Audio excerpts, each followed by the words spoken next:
propose au client ou le client me propose. C'est-à-dire que moi je propose des ouvrages particuliers. J'ai aussi des clients qui viennent me voir, qui me disent voilà j'aimerais... alors ça peut être un meuble, ça peut être une tirelire, ça peut être un tableau, une marqueterie murale en décoration, ça peut être une table basse avec un éclairage, ça peut être... ça va toucher à tout en fait. Il y a pas de, comment dire, entre guillemets, il y a toujours des limites, oui, mais qui sont des limites financières, des limites éthiques, des limites... mais en gros, il n'y a pas vraiment de limitation en soi, quoi. Et donc ça a touché de la porte d'entrée, du mobilier, ça peut être un toit ouvrant, ça peut être une petite terrasse aménagée, ça touche vraiment à tout en fait. Voilà. Ça va être donc le client qui me demandera. J'ai eu l'occasion de faire des portes dans le Pays Basque parce que le client cherchait une porte d'entrée, mais je lui ai demandé mais vous n'avez pas de menuisier dans le Pays Basque? Il m'a dit si mais on n'en a pas qui travaillent en énergétique et tout ça. Donc voilà. Alors selon la demande, il y a des gens qui viennent me voir pour une chose précise qui sera donc par exemple la partie énergie du bois en fait. Voilà. Et d'autres ce sera pour l'aspect esthétique puisqu'on va être sur un salon par exemple d'exposition, on va être 30 ébénistes, vous n'en trouverez pas deux qui ont la même façon d'appréhender le bois. C'est vraiment ça, c'est frappant. Quand on s'intéresse d'un petit peu de près, quand on regarde, on se rend compte qu'il y a vraiment plein de façons de mettre les pieds dans la matière en fait.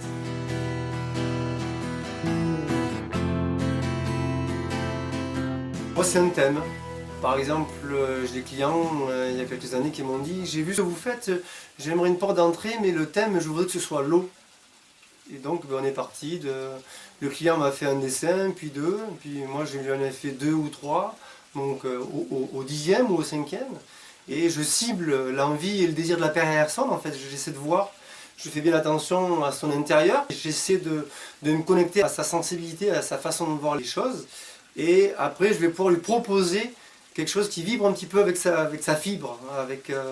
Et donc, on va travailler avec des courbes particulières, avec des volumes particuliers, éventuellement aussi, bien entendu, des symboles particuliers qui vont rappeler l'eau ou le feu, si c'est un client qui me demande un truc vif et chaud, etc. Voilà, donc ça va être à chaque fois donc adapté, et à chaque fois un devis ne va pas me prendre une demi-heure, comme ça se fait souvent dans les chantiers courants. Ça va me prendre 3 heures, 4 heures, ou une demi-journée même. Voilà. Il sera simplement un devis, et après le client va me dire si ça lui plaît ou non, quoi.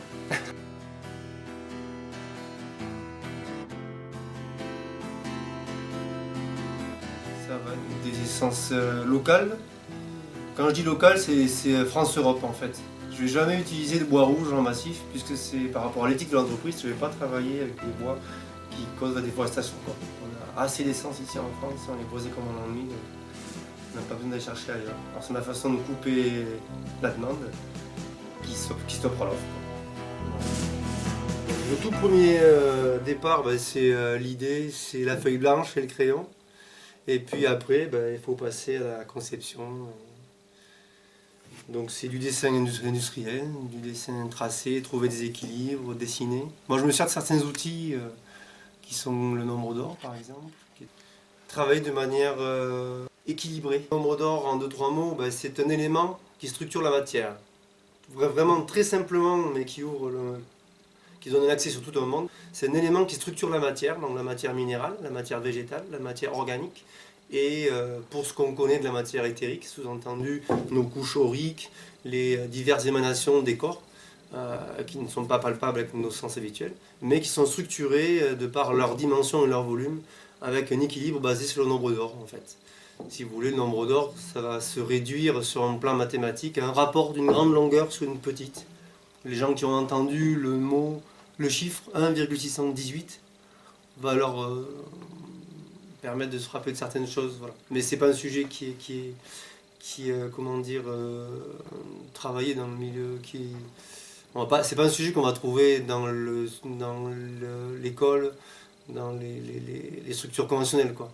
Ça fait partie des savoirs qui sont un petit peu cachés, quoi, un peu gardés par des personnes qui connaissent et qui vont s'en servir. Par exemple, la grande distribution connaît ça et se sert du nombre d'or pour harmoniser et équilibrer leur papier d'emballage.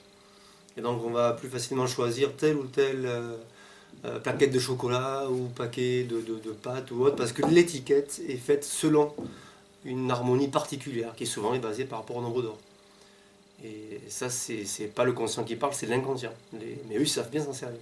Grosso modo, c'est ça, c'est un jeu sur les connaissances mathématiques, géométriques et humaines.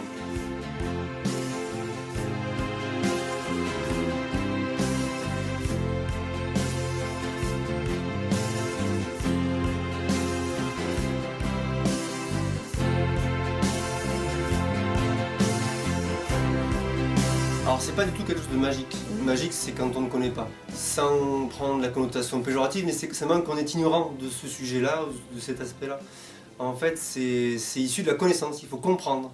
Toutes les choses sont structurées d'une certaine manière, et le hasard n'existe pas. Et, si on pense au hasard, c'est même parce qu'on ne sait pas, ou on n'a pas envie de chercher, ou des choses comme ça.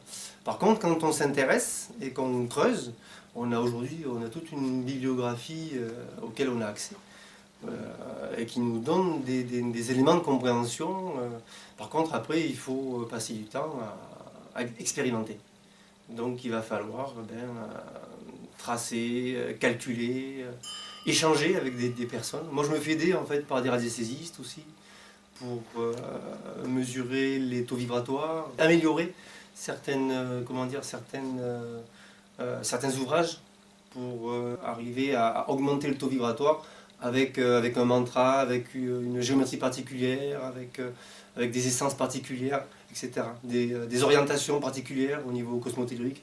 Il y a beaucoup d'éléments en fait, et il faut arriver à connaître la plupart, sans forcément connaître tout, c'est pas possible, mais pour arriver à se faire une idée et arriver à équilibrer, donc harmoniser, qui est le nombre d'or en fait. Mais c'est pas un nombre en soi, c'est pas ça représente un ensemble en fait de différentes choses. Voilà. Une porte en soi, elle ne représente pas grand-chose si on la prend comme un ouvrage d'usine où on s'en fout, quoi. Enfin, voilà, c'est une porte d'entrée. Voilà. En fait, une porte, c'est une forme. Et une forme, elle a une géométrie particulière. Donc en l'occurrence, une porte, c'est un rectangle. Et ben, selon les proportions que l'on va créer entre la hauteur, la largeur, et les différentes proportions des panneaux, des dessins, des hauteurs de bois de traverse, des formes cintrées sur des vitrages, etc. On va créer une géométrie. Il y a une géométrie qui va... Si je décide de faire un cintre, ou de faire une forme triangulaire, je peux la faire de manière hasardeuse. Bon, mais ce sera du hasard, et puis voilà. Par contre, si avec les connaissances que j'ai acquises, donc je vais par exemple choisir de dessiner un cintre avec un rayon qui mesure X millimètres, qui va rentrer en résonance avec la largeur de la porte, qui va rentrer en résonance avec sa hauteur, ainsi de suite, avec le panneau du bas, avec le vitrage. Je vais créer des systèmes de résonance dans l'ouvrage. Et en fait, cet ouvrage, comme notre corps, comme tout ce qui est, il y a un champ morphogénétique, il y a une émanation d'ondes en fait, une émanation de vibration. Après, il faut partir dans le domaine quantique pour comprendre un petit peu plus. Voilà, tout ce qu'il faut pour comprendre à l'heure actuelle. Et bien, ça va élever ce taux vibratoire qui va passer d'une matière, d'un ouvrage plus ou moins inerte, en fait, ou quand je dis inerte, c'est pas inerte, mais en gros à 6000 unités bovis, un ouvrage neutre en fait. On va le faire monter donc à 12 000, 13 000 unités bovis, ou 14 000, ou 18 000, etc. Selon le travail d'harmonisation qui peut prendre quelques minutes, heures, à plusieurs jours, plusieurs mois. Selon,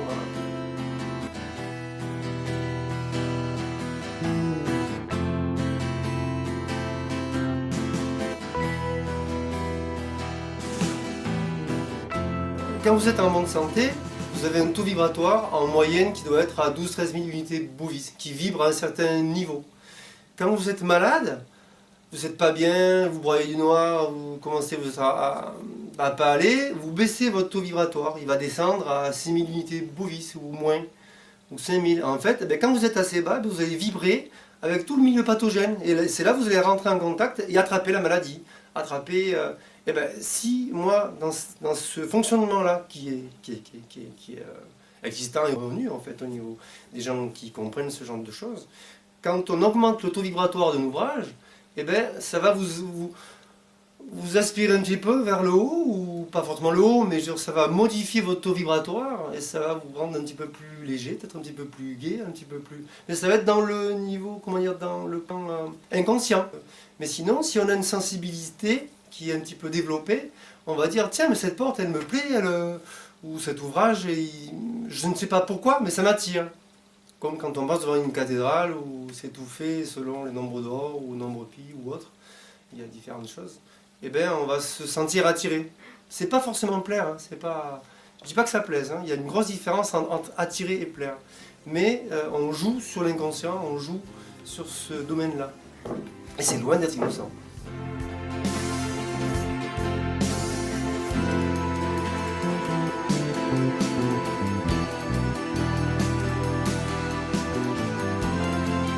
Par exemple, je peux construire moi un ouvrage, je ne le ferai pas d'ailleurs, avec du bois de basse qualité, avec des matières qui viennent des grosses usines ou des déchets type médium, qui sont bourrés de colle et de produits toxiques. Je vais pouvoir faire une porte vraiment à bas prix, j'aurai des grosses marges, je vais avoir de l'argent, voilà, je peux faire ça. Mais moi j'ai d'autres raisons qui font que je ne souhaite pas partir sur ce principe-là, mais plutôt travailler avec des matières nobles. Ben, je vais acheter du bois qui va me coûter plus cher, si je peux, qui sera coupé de lune, dans certaines règles de vie naturelle. Ça c'est plus pour moi parce qu'on ne trouve pas, mais bon, voilà. Et puis, je vais donc orienter au niveau de l'éthique et par rapport à mes passions et mes envies, sur une élévation de ce taux vibratoire, parce que j'y suis sensibilisé, je connais certains principes, et ça me permet d'offrir un ouvrage qui va plutôt aider autrui, de manière consciente ou non consciente. Sous-entendu, c'est le client qui ne sait pas, mais je lui harmonise quand même son ouvrage, ou c'est le client qui sait ce que je fais, qui vient me voir pour avoir un ouvrage harmonisé. Et la sortie, c'est pas du tout pareil. Vous avez une porte qui vaut strictement rien au niveau sensibilité, au niveau énergétique, et vous avez par exemple une autre porte qui, elle, par contre, va élever le taux vibratoire de tous les gens qui vont y passer. Parce qu'une porte pour une maison, ben, c'est pas rien, puisque c'est une porte, c'est un lieu de passage. Et l'idéogramme chinois qui définit une porte, ça veut dire que c'est un lieu de passage. Nous, une porte, c'est fermé ou ouvert. Enfin, voilà.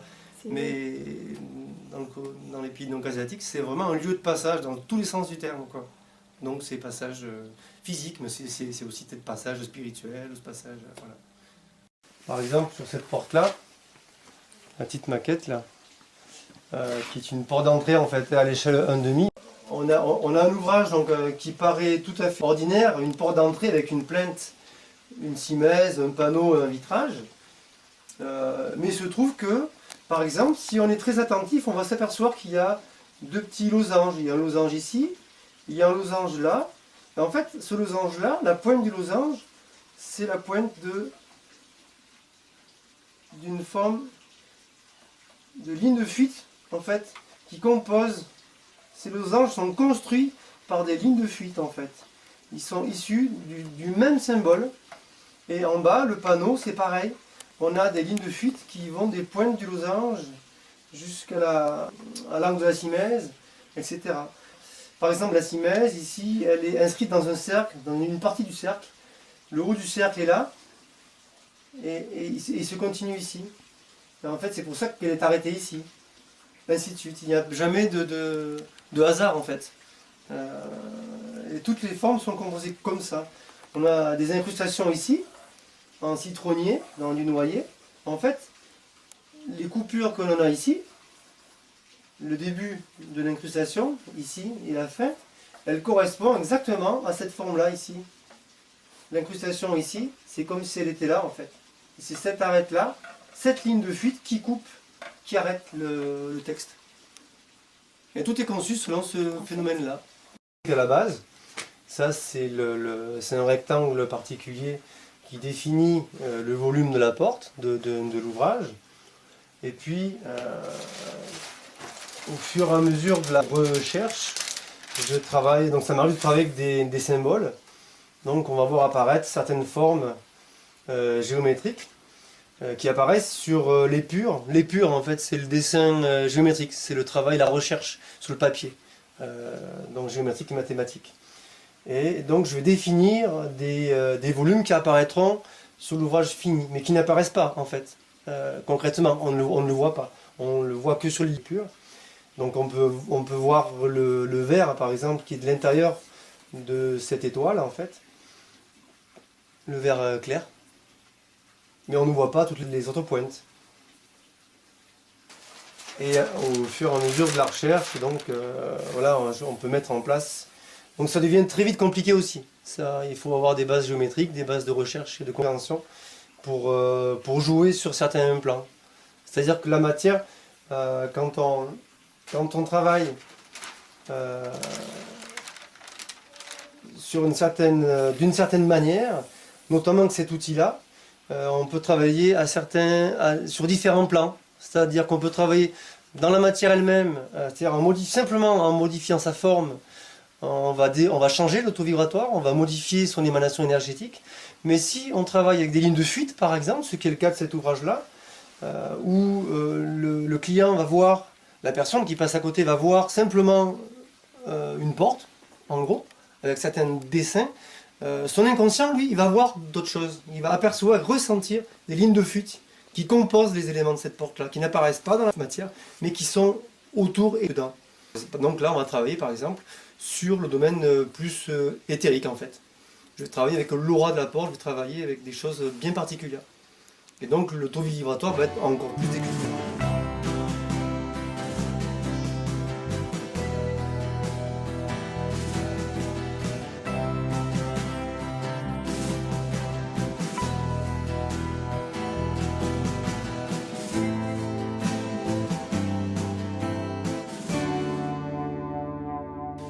Voilà, ouais, ici c'est la table de dessin en fait, c'est le lieu, le lieu de la conception en fait. Petit lieu de lumière où je vais partir comme je vous disais tout à l'heure, partir de la feuille blanche, le crayon, la feuille blanche, et puis l'idée de la clientèle, l'idée du client ou une idée personnelle. Et puis je vais travailler avec la géométrie, j'ai des ouvrages de géométrie, de géobiologie, qui sont toujours à portée de main. Puis j'ai aussi du monde qui m'accompagne, j'ai un elfe, des schtroumpfs, enfin, voilà. Et puis voilà, et puis calculette, et puis toutes mes planches de travail pour travailler avec le nombre d'or. Donc ça peut être par exemple un simple plateau, hein, un plateau dessert ou des choses comme ça. Et en fait, quand on regarde un plateau comme ça, on peut dire que c'est plus ou moins donc ordinaire, mais si on s'amuse à mesurer les longueurs des dessins, les largeurs, on va retrouver toutes les cotes qui vont rentrer en résonance, parce que le hasard n'existe pas en fait. Et j'ai conçu un simple plateau comme ça. On peut parfaitement élever de manière notable le taux vibratoire, tout simplement en faisant des jeux de résonance entre les longueurs. Donc la grande longueur, ici hors tout, la hauteur du plateau, va être divisée par phi, par un rapport du nombre d'or, pour donner la largeur. Et puis cette largeur-là, elle va être exactement cette hauteur de la note. Comme ça, on aura une petite note qui va résonner.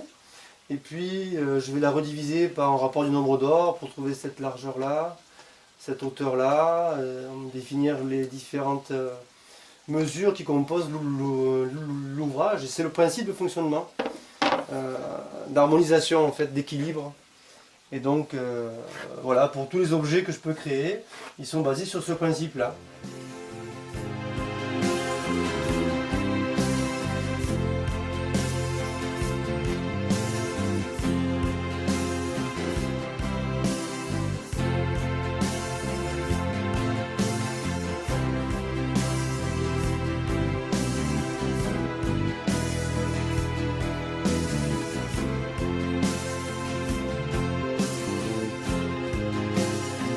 Chaque fois que l'entreprise engendre un euro, c'est un euro qui va être comptabilisé au niveau de la nef, donc qui est une banque entre guillemets donc alternative en fait, Une banque a un fonctionnement un petit peu comme toutes les autres banques, en fait, au niveau chéquier, espèces, etc. Bon, si vous ne renflouez pas votre compte, vous aurez un découvert, vous aurez des agios aussi.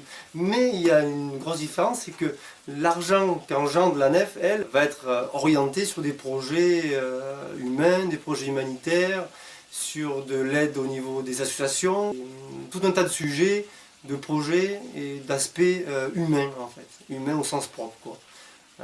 Et donc j'ai droit de vote aussi, par exemple, de l'orientation du budget. Il y a une assemblée générale annuelle et je peux voter pour dire non, moi je veux pas que mon argent serve à ça. En fait, c'est quand même pas rien, quoi. Voilà, donc c'est un choix important pour moi, pour l'entreprise. Et puis bien entendu, il y a les déchets. Donc j'ai quelques déchets aussi, bien entendu, des copeaux, de la sciure, mais très peu, puisque bon, j'ai quelques copeaux qui vont être réutilisés dans mon isolation pour la maison, le coin particulier. Puis j'ai de la sciure, je n'en sers pas trop, mais elle sert auprès des voisins, puisque j'ai des voisins comme moi qui ont des toilettes sèches. On en voit de plus en plus. Et bien la sciure, elle reste sur un plan local, elle ne va pas être transportée en déchetterie ou je ne sais pas où, ni brûlée. Et bien, elle va être réutilisée dans les toilettes sèches du voisinage, par exemple. Ça ne me coûte rien, ça coûte rien aux voisins et tout le monde est content. Moi, ça me débarrasse et eux, ils ont un apport intéressant. Il y a plein de choses comme ça. Il y avait le point de la ressource, la matière première en fait. Donc la matière première, il y a le bois. Donc le bois, je n'utilise pas de bois rouge massif. Je ne sais plus si j'en ai parlé tout à l'heure, mais voilà, c'est ma façon de lutter contre la déforestation. En marqueterie, effectivement, je vais en utiliser. Je vais utiliser des bois d'œuvre sous forme de feuilles, qui sont des épaisseurs de bois qui font quelques dizaines de millimètres. Mais ça ne rentre pas en ligne de compte dans la déforestation, puisqu'avec 1 mètre cube de bois coupé en feuilles de quelques dizaines, j'en ai pour des années, des années à faire de la marqueterie. Et j'en ai au moins pour 30 ou 40 ans, quoi. Et bon, en 30 ans, 40 ans, il y a des arbres qui ont poussé, la matière se renouvelle. Contrairement au bois d'œuvre en grande quantité, qui là par contre fait des ravages. Voilà.